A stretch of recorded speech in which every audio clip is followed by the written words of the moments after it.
Dear viewers अस्सलाम वालेकुम। मां मुख्तियार अब्बासी आहियां। मुख्तियार अब्बासी MAT में तव्हांखे खुश आमदीद थो चवां। मां अॼु हिकु अहिड़ी तारीख़ी डॉक्यूमेंट्री तव्हां सां शेयर कयां थो। हिकु वीडियो तमामु अहम तारीख़ी वीडियो तव्हां सां शेयर कयां थो। बसि तव्हां खां रुॻो हिकिड़ी उमेद कयां थो त हीअ जेतिरी मूं महिनत करे हीअ वीडियो ठाही आहे हिनखे महिरबानी करे आख़िर ताईं ॿुधिजो। ऐं ही तमामु पंहिंजो तारीख़ी ॻाल्हियूं आहिनि ऐं ख़ुदि हिन वक़्त जा जेकी हुक्मरान आहिनि असांजे हिन प्यारे पाकिस्तान जा, उन्हनि जे लाइ बि ख़ुदि ही अखियूं खोलण जो मकान आहे त सिंध जो केतिरो कंट्रीब्यूशन आहे पाकिस्तान खे बहितर करण ऐं पाकिस्तान खे ठाहिण में। ऐं उन खां पोइ जेके हिननि जा 90,000 फ़ौजी जेके इंडिया वटि क़ैद हुया, उन में सिंध पंहिंजो हिसो कीअं ॻंढियो, ज़ुल्फिकार अली भुट्टे खां वठी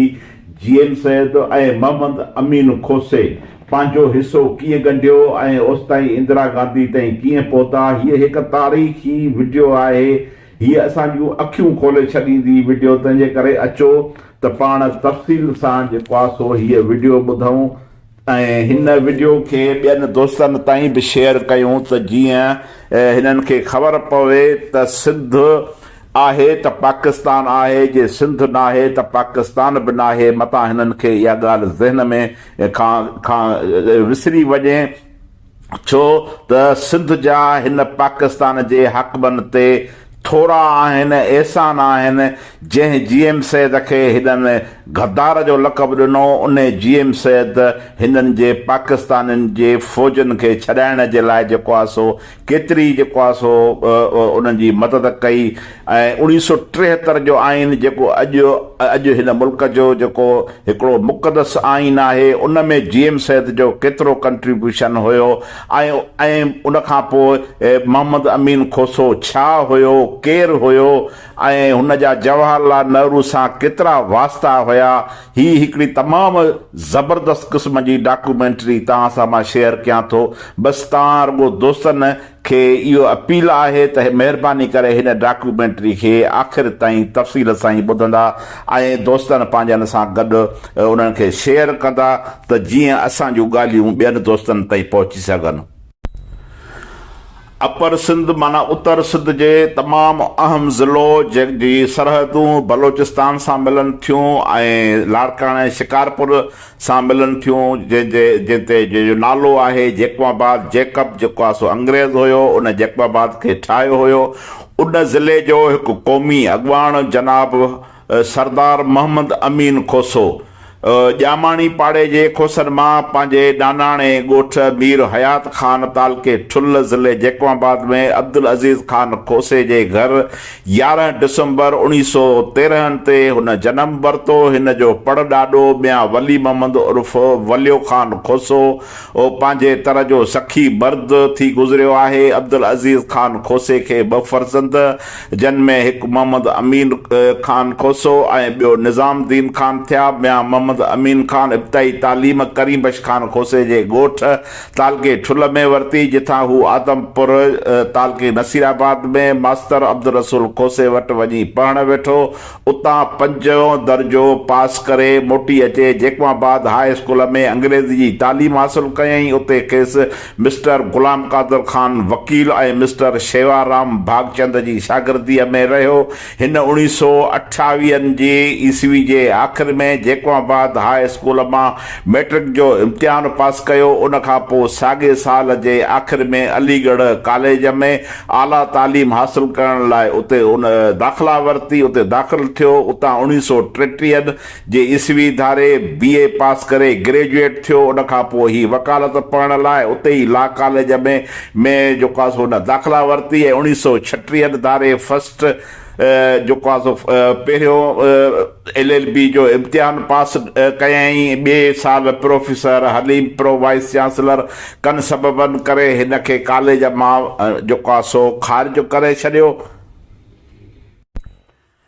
मोहम्मद अमीन कोसो ख़ारिज थियण खां पोइ जेको आहे सो उतां जे उन जे दोस्तनि ऐं अलीगढ़ जे यूनिवर्सिटीअ जे छोकिरनि घणी हलचल हलाई, पर हिन खे वरी दाख़िला मिली न सघी, तंहिं करे हिन खे वापसि ॻोठ अची रहणो पियो। अलीगढ़ जे रहायशी जे अरसे में हिन सररास मसूद, डॉक्टर मोहम्मद इक़बाल ऐं नवाब मोहम्मद इस्माइल मेरठ वारे सां हिन जी वाक़फ़ियत थी। कांग्रेस सां हिन जा वास्ता वधिया ऐं इवन कांग्रेस जे सरबराह जवाहरलाल नेहरू सां हिन जा वास्ता थिया। सदन सोबत मां मुस्तफ़ीद थियण जी हिन कोशिश कई। अलीगढ़ में रहण वक़्तु हिन जे केतिरनि नौजवाननि सां वाक़फ़ियत ऐं दोस्ती थी, जिन में ख़ासि करे ग़ुलाम अहमद ख़ान बिन नवाब मोहम्मद इस्माइल ख़ान जे ख़ासि जेको ज़िक्र आहे उहो अचे थो। 1935 जे सुधारनि जे एक्ट पास थियण ऐं सिंध जुदा, बम्बई खां सिंध जुदा थियण बाद 1937 जे असेंबली चूंडनि में जैकोबाद ज़िले मां सरदार जाफर खान बुलेदी, मीर सोराब खान सरकी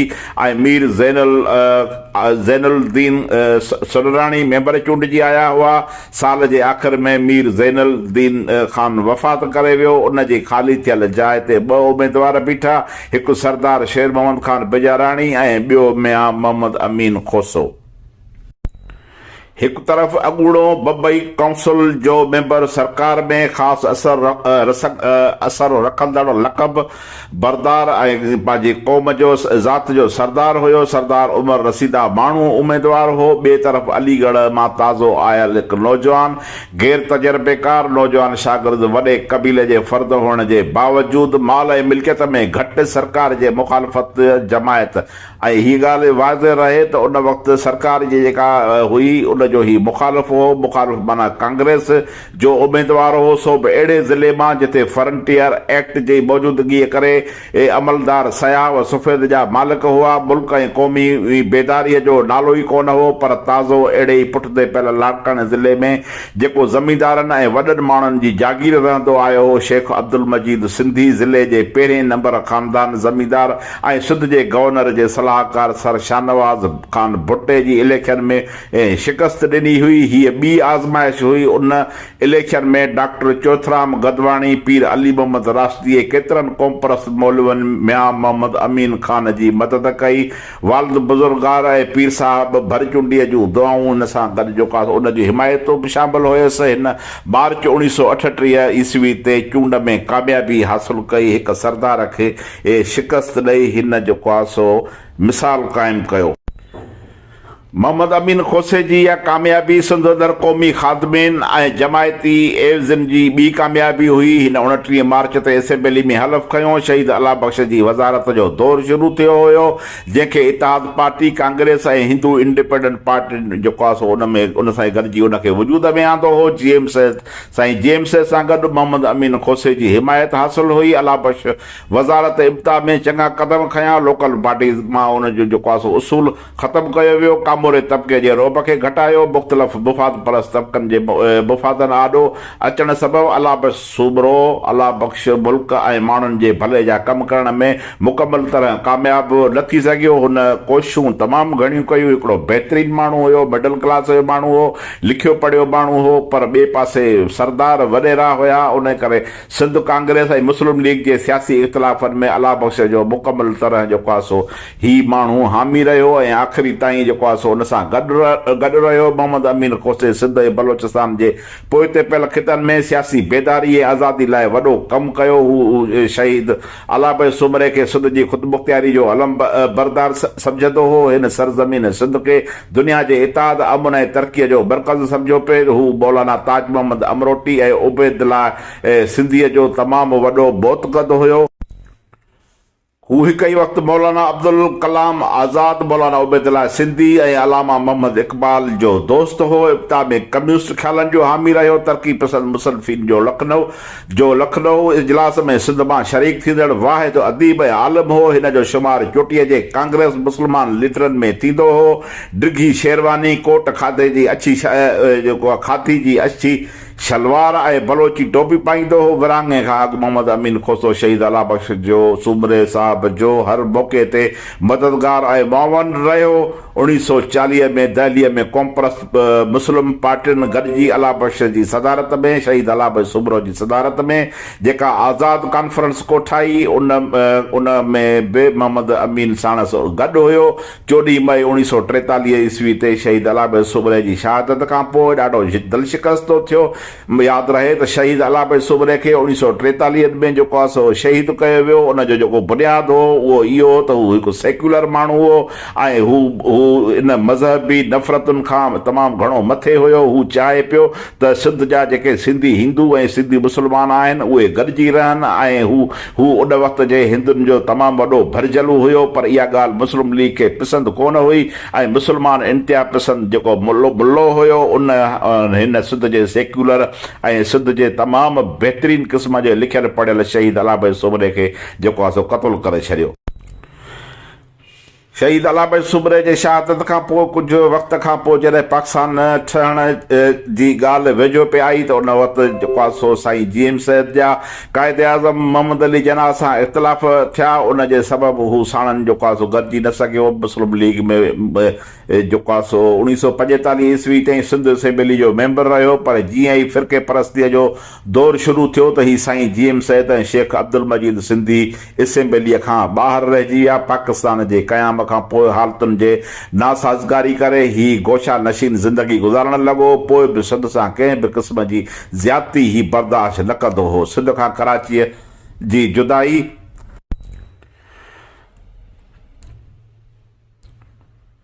पाकिस्तान जे क़याम खां पोइ हालतुनि जी नासाज़गारी करे ही गोशा नशीन ज़िंदगी गुज़ारण लॻो। पोइ बि सिंध सां कंहिं बि क़िस्म जी ज़्यादती ही बर्दाश्त मुड़ुस माण्हू बर्दाश्त न कंदो हो।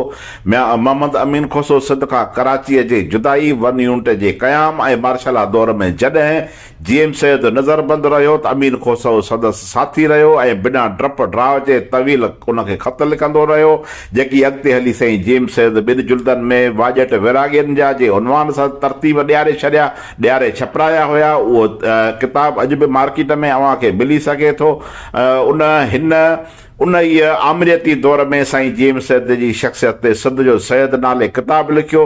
हिन जे ख़तनि जो हिकु किताब संदसि भाउ मियां निज़ामुद्दीन खोसे अमीर मिलत जे नाले सां छपाए पधिरो कयो। मतिलबु त मोहम्मद अमीन खोसो मुख़लिस बेलोस ऐं ख़िदमत ऐं वतन दोस्त शख़्स हो जंहिंजी ज़िंदगी ऐं कारनामा तारीख़ जो हिसो बणिजी चुका आहिनि। हिन अज़ीम इंसान 1973 ईस्वी में वफ़ात कई ऐं पंहिंजे अबाणे ॻोठ जंहिंखे हिन पंहिंजे वालिद जे नाले सां अज़ीज़ाबाद जो नालो ॾिनो हो उहो जेको आहे सो उन मिटीअ में दफ़न थियल आहे।